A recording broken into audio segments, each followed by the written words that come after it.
Hi, I'm Dr. Marla Shapiro, and I've had the honor of being president for the North American Menopause Society through 2017, and I'm on the board of directors.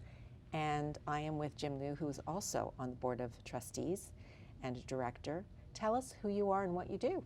I'm Jim Liu, and I'm a reproductive endocrinologist, and I run the Department of OBGYN at University Hospitals in Cleveland.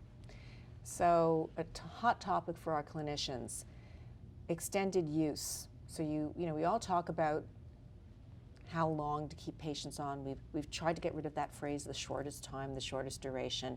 But walk us through a woman who you're 8, you're 9, you're 10, you try and taper, and it just doesn't happen. So we have this conversation usually once a year, and these are women who are normally on systemic estrogen therapy, usually for hot flashes and vaginal dryness, sometimes in addition some bone thinning. And when they do try to taper, what they find about half the time that they will have hot flashes return, so that they're really impaired. They don't sleep well, and a lot of other symptoms, memory, short-term memory especially. And so we have a discussion about changing the dose, usually lowering the dose by increments. There is no real set way that seems to work better than others. Everyone asks, do you just stop suddenly? If you're on a patch, do you cut it in half? What do you do?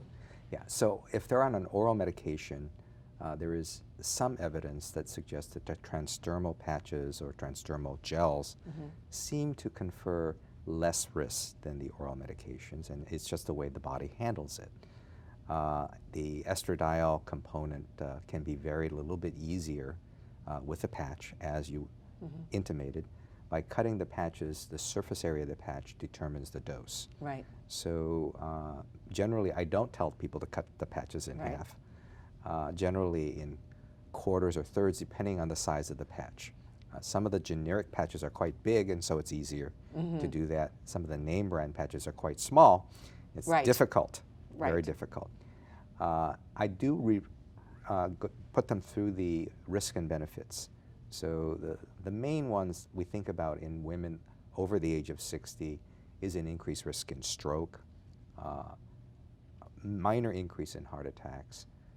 Usually DVTs or blood clots in the legs is much lower unless they're overweight. So the question that often I get asked, and I'm going to ask you on behalf of the clinicians who are watching this, is we look at the data from the Women's Health Initiative, and certainly initiating hormones at age 60 or at age 70 confers much more risk than our window of opportunity within the first 10 years.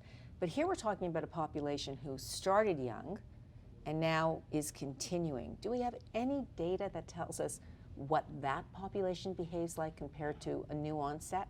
We do, and the ELITE trial that Dr. Hodes published recently looked at older menopausal women who had continued on hormones for over 5 years.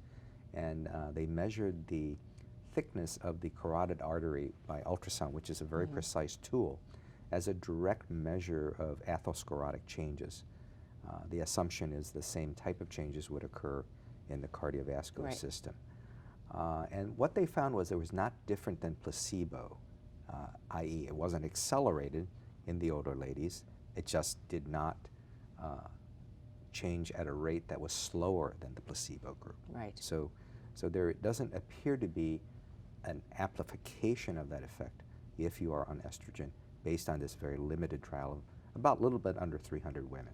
So the North American Menopause Society has a no mandatory stop date in its 2017 hormone position statement. Talk to me a little bit about that and what clinicians can take away.